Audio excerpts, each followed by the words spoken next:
Cerita rakyat Indonesia populer dan pesan moralnya. Kali ini saya akan membacakan cerita rakyat Maling Kundang si Anak Durhaka. Cerita rakyat Maling Kundang berasal dari Padang, Sumatera Barat. Berlatar belakang budaya Minang yang kental, cerita rakyat Maling Kundang bercerita tentang sosok anak durhaka.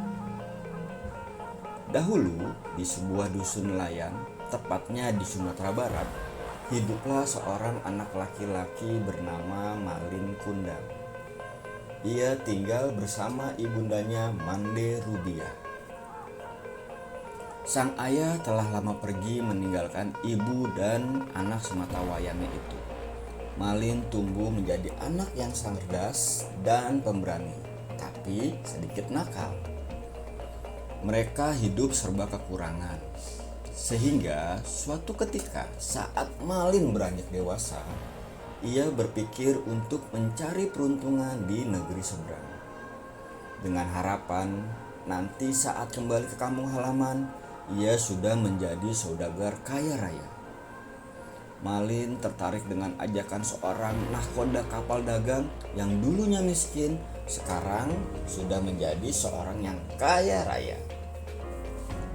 Tekadnya semakin kuat. Malin meminta izin kepada ibundanya. Mande Rubiah sempat tidak setuju dengan keinginan anaknya. Tetapi karena Malin terus mendesak, akhirnya ia mengizinkan. "Anakku, jika engkau sudah berhasil dan menjadi orang yang berkecukupan, jangan lupa dengan ibumu dan kampung halamanmu ini, nak," pesan dari ibunya. Ternyata keberadaan Malin di kapal itu sangat disukai. Selain karena ia sangat rajin dan selalu siap menolong, ia juga seorang pekerja keras.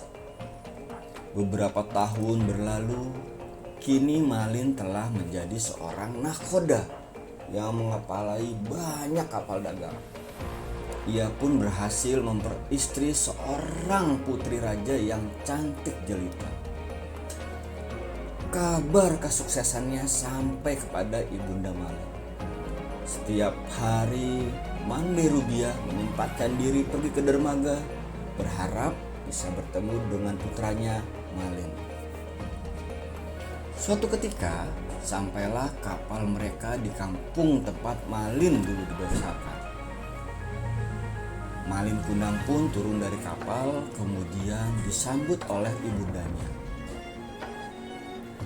"Malin Kundang, anakku, mengapa engkau pergi begitu lama tanpa mengirim kabar?" katanya sambil memeluk Malin. Malin Kundang justru malah segera melepaskan pelukan tersebut dan mendorong ibundanya sehingga terjatuh. "Wanita tidak tahu diri, sembarangan saja mengaku sebagai ibuku," kata Malin kepada ibunya. Malin berpura-pura tidak mengenal ibunya karena malu melihat ibunya yang sudah tua dan memakai baju compang-camping.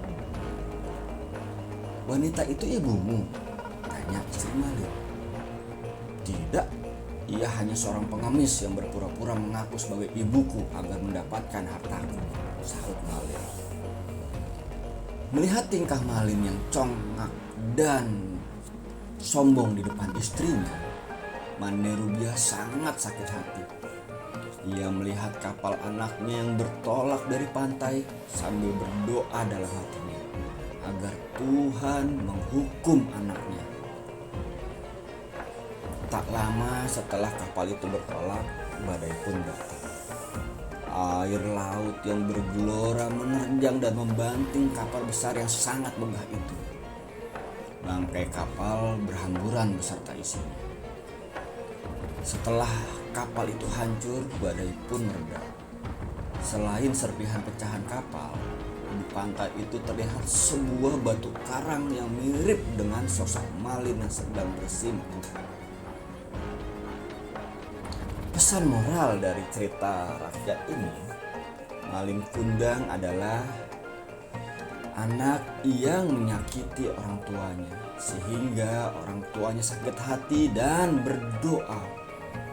Ingatlah, doa orang tua akan sangat mudah dikabulkan. Hal ini terlihat dari doa Ibu Malin yang sangat menginginkan anaknya menjadi batu, dan Malin pun langsung menjadi batu.